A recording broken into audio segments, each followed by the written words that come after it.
Como é que pode um grupo que era visto como uma praga indesejável numa década se tornar um pilar do poder na outra? Pois é, essa é a história de uma das viradas políticas e sociais, assim, mais dramáticas da história do Chile. Para a gente entender essa história, é como se a gente olhasse para duas fotografias, tiradas com só 40 anos de diferença, mas que parecem vir de universos completamente diferentes.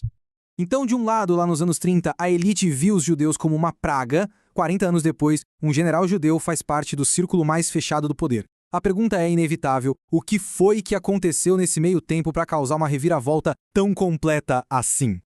Para entender essa mudança toda, a gente precisa primeiro voltar no tempo, lá para o Chile dos anos 1930, e conhecer um pouco melhor a elite que mandava no país. Bom, essa era a elite chilena da época, uma mistura de famílias aristocráticas, donas de terras, com industriais muito poderosos, militares com uma forte admiração pela Prússia, e tudo isso com a bênção da Igreja Católica. Era um grupo bem coeso, que tinha uma visão muito clara de como o Chile deveria ser e, claro, de quem não se encaixava nesse modelo. E a atitude deles não era nada sutil. Essa citação aqui, de um diplomata chileno, mostra na cara, sem rodeios, como o antissemitismo europeu era importado e super aceito nos mais altos círculos do poder. Não era um preconceito velado, não. Era uma política declarada. E olha, isso não era só papo, era política de Estado. Enquanto os judeus fugiam do horror na Europa, o governo chileno trabalhava ativamente para fechar as portas, porque via essa imigração como uma ameaça. Então, o que foi que provocou essa mudança toda? Não foi uma crise de consciência assim, do nada. Foi o surgimento de um novo inimigo, um inimigo que redefiniu completamente o mapa político do Chile. A partir dos anos 60, a política chilena começou a ferver. A eleição do socialista Salvador Allende, em 1970, foi o estopim. Para a direita, a ascensão da esquerda não era só uma ameaça política, era uma ameaça existencial. E aí, em 1973, a tensão explode com o golpe militar de Pinochet. As políticas de nacionalização do Allende atingiram em cheio os interesses da elite econômica, que incluía muitos judeus. E aí, de repente, velhos preconceitos ficaram em segundo plano diante de um inimigo em comum, o socialismo.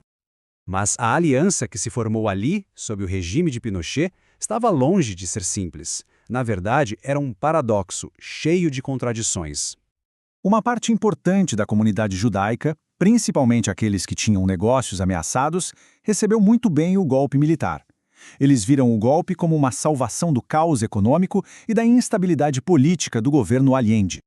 Só que o regime do Pinochet tinha uma ideologia acima de todas as outras, o anticomunismo. E a identidade judaica não era nenhum tipo de escudo. Se a pessoa fosse de esquerda, era um inimigo, e a perseguição era implacável.